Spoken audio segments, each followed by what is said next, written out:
Emotions பத்தி பேசும்போது தமிழ்ல இருந்து இங்கிலீஷ்ல நம்ம ஸ்விட்ச் பண்ணிடுறோம். Hello, this is Sarojini, counselling psychologist.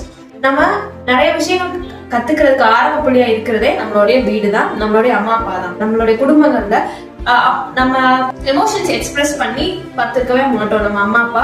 அப்படியே இருந்தாலும் நம்ம அழுகிறோம், ஏதாவது கோவப்படுறோம் அப்படின்னா ஆம்பளை பையன்ல இருந்தா ஆம்பளை பையன் அழுகலாமான்னு சொல்றாங்க. இதே ஒரு பொண்ணு அழுதா கூட முதல்ல கண்ணீர் வடிக்காத, இப்படி நிறைய லேபிள்ஸோட நம்ம வளர்ந்துருக்கோம். ஸோ எமோஷனல் ஆகுறதுன்ற ஒரு விஷயமே வீக்கான விஷயமா பார்க்கப்பட்ட ஒரு சூழ்நிலையில இருந்து நம்ம வளர்ந்து வரோம்.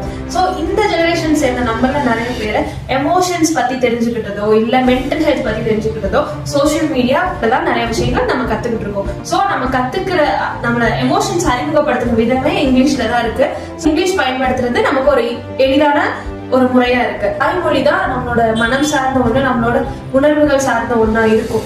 அப்போ நம்ம இங்கிலீஷை ஸ்விட்ச் பண்றதுக்கு காரணம் நம்ம அந்த எமோஷன்ஸை ஃபீல் பண்ணாம நான் ஏன் இந்த எமோஷன்ஸ் எனக்கு வருது, எந்த இடத்துல எனக்கு இது ட்ரிகர் ஆச்சு, இது எப்படி நான் ப்ரொடெக்ட் பண்ணிக்கலாம். இந்த பேஜ் நான் ஸ்டார்ட் பண்ணதுக்கு காரணம் முடிஞ்ச வரைக்கும் மனநலம் சார்ந்த விஷயங்களை தமிழ்ல எப்படி தமிழ் மக்களுக்கு கொண்டு போகணுன்றதுக்காக தான். So stay tune.